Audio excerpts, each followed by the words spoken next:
Good morning dan selamat sejahtera kepada semua. So hari ini kita akan sambung 1.2 Safety in Workplace. Apakah kepentingan keselamatan di tempat kerja?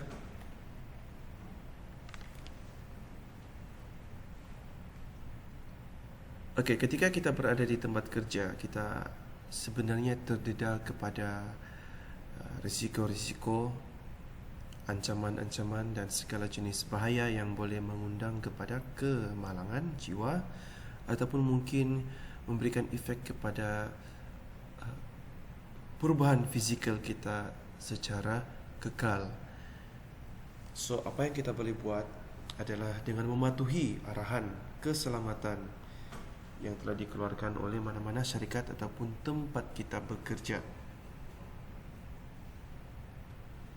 Sekiranya kita patuh dan setia akan arahan keselamatan, ianya dapat mengurangkan risiko kecederaan sekaligus dapat mengurangkan risiko kerugian kepada bisnes syarikat tempat di mana kita bekerja. Safe workers are loyal workers. So, ini sebenarnya paling penting yang harus diterapkan kepada semua pekerja. Menjadi seorang pekerja bermaksud kita kena patuh dan setia kepada arahan keselamatan dan kesihatan di tempat di mana kita bekerja. Okay, majikan sebenarnya sudah tahu akan potensi-potensi ataupun bahaya-bahaya serta risiko-risiko yang boleh mengundang kepada kemalangan di tempat kita bekerja. So, majikan sebenarnya sudah tahu akan garis panduan dan juga arahan keselamatan untuk menjaga kebajikan dari segi keselamatan dan juga kesihatan para pekerja. So, kita sebagai pekerja, kita kenalah patuh dan setia akan arahan majikan tersebut untuk memastikan kita sentiasa berada dalam keadaan yang sihat dan juga selamat. Sekiranya semua individu di dalam tempat kita bekerja itu mengamalkan ataupun mempraktikkan keselamatan yang baik, langkah-langkah keselamatan yang baik, ianya dapat meningkatkan kualiti ataupun prestasi kerja kita, sekaligus dapat memantapkan lagi produktiviti syarikat. Duty of care bermaksud peranan ataupun tanggungjawab untuk dari segi menjaga keselamatan. So, untuk duty of care ini, siapakah pihak-pihak yang bertanggungjawab?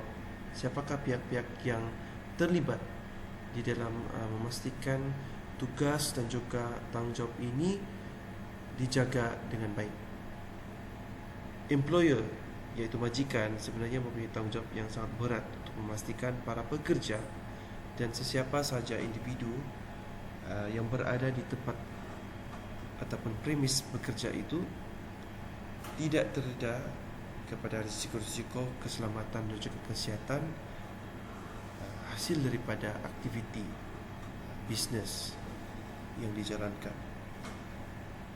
So, setiap pekerja haruslah mempunyai tanggungjawab yang sama untuk memastikan keselamatan dan juga kesihatan untuk kedua-dua belah pihak ini terjaga. Okey, apakah purpose ataupun tujuan duty care ini? Yang pertama, untuk mengenal pasti segala jenis ancaman ataupun bahaya yang terdapat di kawasan tempat kerja. Yang kedua, untuk mengenal pasti dan juga menilai tahap keseriusan risiko hasil daripada ancaman-ancaman yang terdapat di tempat kerja itu. Yang ketiga, untuk menentukan langkah-langkah pengurusan risiko yang terbaik, yang betul. Sebagai contohnya, cara macam mana untuk membasmi, cara macam mana untuk mengurangkan risiko-risiko yang terdapat di tempat kerja. Yang keempat, untuk membawa langkah-langkah pengurusan risiko ini kepada tahap pelaksanaan sekaligus dapat meminimumkan risiko. Yang kelima, untuk memantau dan juga untuk melihat tahap keberkesanan langkah-langkah keselamatan yang kita jalankan. Okey, tanggungjawab bersama ketika berada di tempat kerja. Okey. So, seperti yang saya beritahu, majikan sebenarnya mempunyai tanggungjawab yang sangat besar, tanggungjawab yang sangat berat untuk memastikan langkah-langkah keselamatan ini dipraktikkan.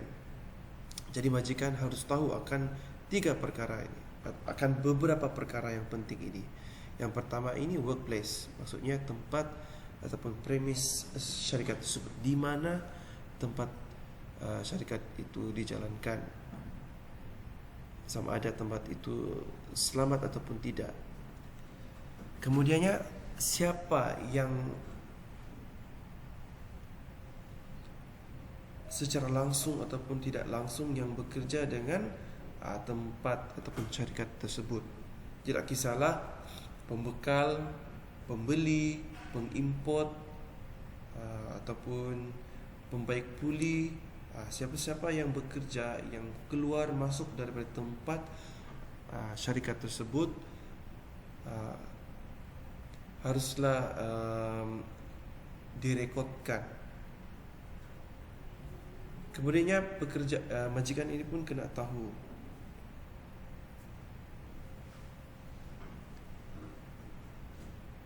siapakah tuan rumah ataupun penyewa premis tersebut. Untuk yang perkara ini,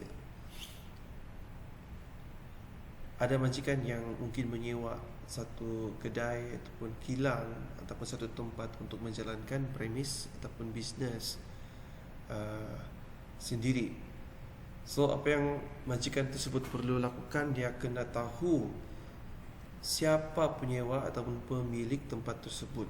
Dia kena tahu ataupun research sejarah yang pernah berlakulah di tempat tersebut untuk kebaikan bersama. Manalah tahu tempat tersebut pernah berlaku kemalangan sebelum ini.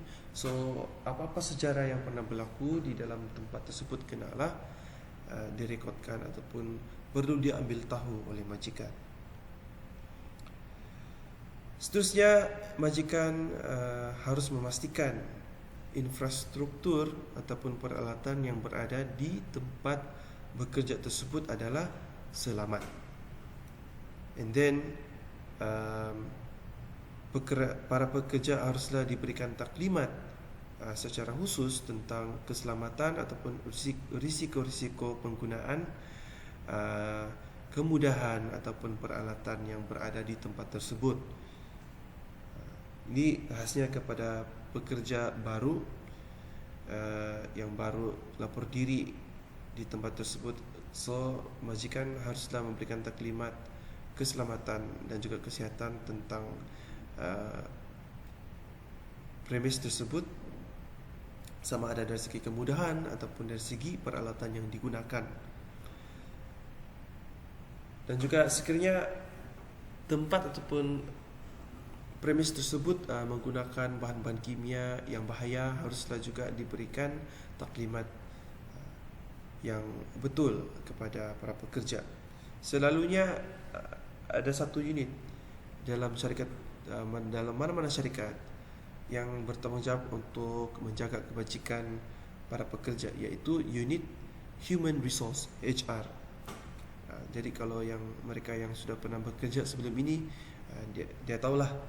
So, HR ini merupakan satu unit yang menjaga kebajikan lah, dan juga dari segi keselamatan dan juga kesihatan para pekerja.